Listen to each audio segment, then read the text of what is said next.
आदाब अर्ज एक ब्रेकिंग न्यूज़ मेरे पास है ज़मीर अब्बासी केस में। ज़मीर अब्बासी केस में एक ब्रेक थ्रो हो गया है। ज़मीर अब्बासी केस में जो बड़ी खबर ये आई है, आपके जहनों में भी ये होता होगा कि आया ज़मीर अब्बासी को सज़ा हो जाएगी या सिंध हुकूमत मुंह की खाएगी। अब तक तो ऐसा लग रहा है कि ज़मीर अब्बासी ने जितने भी पैसे ठेकेदार को दिए उससे 1 रुपया भी ज़मीर अब्बासी नहीं देगा। ये मैं आपको बिल्कुल कन्फर्म कह रहा हूँ, कन्फर्म बात बता रहा हूँ। 1 रुपया भी 8.5 अरब रुपए में 1 रुपया भी ज़मीर अब्बासी नहीं देगा। बल्कि इसमें जो ब्रेक थ्रू जो खबर आपको बता रहा हूँ वो ये है कि जिस ठेकेदार को ज़मीर अब्बासी ने 8.5 अरब रुपए काम के मद में एडवांस पेमेंट दी थी, उस ठेकेदार ने रकम वापस कर दी है। अब रकम कैसे की है? पहले कुछ पैसे दिए और कुछ चेक्स दिए हैं 6 माह के, कोई 70 करोड़ रुपए के 6 माह के चेक दिए, और इस तरह उसने एक तरह से वो रकम जिसके बारे में उस पर दोनों पर ये इल्ज़ाम था कि जी इसने रकम दी और उसने रकम ली, उसने काम कराया नहीं और इसने काम देखे बगैर उनको इतनी बड़ी रकम दी, जिसके बाद जो है वो एशियन बैंक हरकत में आया, मामला जो है सिंध हुकूमत का आया। उसके बाद फिर जामन दास और इनके खिलाफ छापे लगे, ज़मीर अब्बासी गिरफ्तार हुआ। ज़मीर अब्बासी पर एंटी करप्शन में मुकदमा चल रहा है, इस वक्त वो जेल में हैं, लेकिन जेल के दौरान ही ब्रेक थ्रू ये आ गया है कि ठेकेदार ने रकम वापस कर दी। अब रकम तो वापस हो गई, इसका मतलब है रकम की तो वसूली हो गई।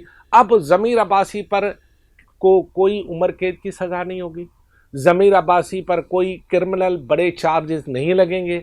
ज़मीर अब्बासी लग रहा है कि इस केस में छूट भी जाएगा। मैंने पहले ही आपको बताया था कि ज़मीर अब्बासी पर यह मुकदमा ठहरेगा नहीं, और अगर आप मेरी बात पर यकीन नहीं कर रहे हैं अभी, तो मेरे व्लॉग्स देख ले जिसमें मैंने कहा था कि न ज़मीर अब्बासी 1 रुपया देगा, क्योंकि ज़मीर अब्बासी खुद कह रहा है अदालत के सामने कि इस केस में अगर मैंने कोई खुर्द बुर्द की है तो मुझे सज़ा दी जाए, वो खुद कह रहा है। अब होगा क्या?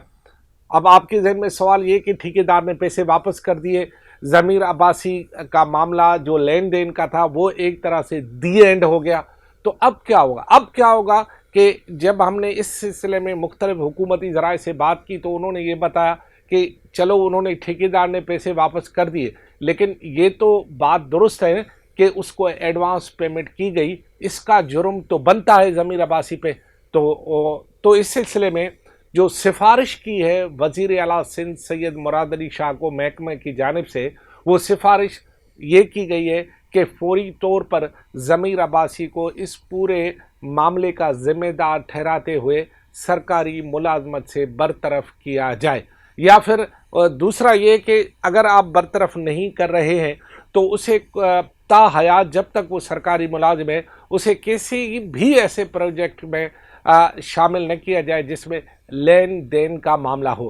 तो अब मेरा ख्याल है कि सिंध हुकूमत ऑप्शन 1 पर गौर कर रही है कि इसे मुलाजमत से फारिग किया जाए, लेकिन जो मुझे ज़रा बता रहे हैं कि ज़मीर अब्बासी इतना बासर और इतना मालदार हो चुका है कि अब उसे शायद सरकारी नौकरी की ज़रूरत भी नहीं है। उसने जितने भी गुल खिलाए हैं उसके बारे में मुख्तलिफ लोग मुख्तलिफ बातें बता रहे हैं, लेकिन गुल ऐसे खिलाए हैं कि जल्दी मुरझा गए, पता भी नहीं चला कि गुल खिला भी था या नहीं खिला था। बहरहाल बहुत सारे किस्से हैं और वो इस वक्त बयान करने के लिए मैं नहीं, इस वक्त सिर्फ ब्रेक थ्रू ये दे रहा हूँ कि अब हुकूमत के पास एक ही ऑप्शन बचा है कि उसे मुलाजमत से निकाले, और हो सकता है कि उसे मुलाजमत से निकाल दिया जाए। इसका मतलब है ये केस जो है वो आगे चल के मतलब मेरे ख्याल में ख़त्म ही हो जाएगा या फाइलों में दब जाएगा, क्योंकि उसके बाद जो है वो केस बनता ही नहीं है। इसने कहा मैंने पैसे दिए, ठेकेदार ने कहा मैंने पैसे लिए, ठेकेदार ने पैसे वापस कर दिए, चेक दे दिए, तो फिर ये ज़्यादा से ज़्यादा इसकी वो जो ये है कि इन्होंने पैसे देकर सरकार को बदनाम किया या लाश दिलाया या वहाँ पर शोहरत ख़राब की एशियन बैंक के सामने, या जो भी है उसकी सज़ा ऐसे मिल सकती है कि आपने हुकूमती जो है वो अहकामात की जो है हुकूमत दौली की और अपने अख्तियारात का नाजायज़ इस्तेमाल किया, लिहाजा आपको नौकरी पर नहीं रखा जाएगा। बस उसके बाद ये होगा क्या? ये चैलेंज करेगा। अगर इसके मेरे ख्याल में वारिस बहुत है, اس کی وارثی ہو جائے گی. جب اس کی وارثی ہو جائے گی تو عین ممکن ہے عدالت اسے بحال کر دے, اور عین ممکن ہے کہ یہ سرکاری نوکری پھر کرے ہی نہ, اور آپ کو ایک نئے روپ میں ضمیر عباسی نظر آئے, جو کہ آپ کو پتہ ہے کہ پالیٹکس جو ہے ایسے لوگوں کے لیے بہت آسان, دلچسپ اور بہت ہی خوبصورت طریقے سے جو ہے بنائی گئی ہے. ہر کرپٹ آدمی پالیٹکس میں بآسانی نہ صرف داخل ہو سکتا ہے, بآسانی عہدے لے سکتا ہے, ایم پی اے بن سکتا ہے, ایم این اے بن سکتا ہے, مشیر بن سکتا ہے, معاون خصوصی بن سکتا ہے, پیسے دے کر سینیٹر بن سکتا ہے, اور کسی پارٹی میں اہم عہدہ بھی لے سکتا ہے. سب آپشن کھلے ہیں سوائے سرکاری ملازمت کے, اور ہو سکتا ہے کہ اب وہ خود بھی سرکاری ملازمت کو اتنی ترجیح نہ دے, کیونکہ وہ کون سی ملازمت جس میں یہ کسی ایسے عہدے پہ نہ ہو جہاں لین دین نہ ہو. میں نے کہا کہ آپ کو خبر بتا دوں تاکہ اب آپ کو حقیقت کا پتہ چلے کہ معاملہ ہے کیا. خدا حافظ, آپ کو اللہ صحیح سلامت رکھے.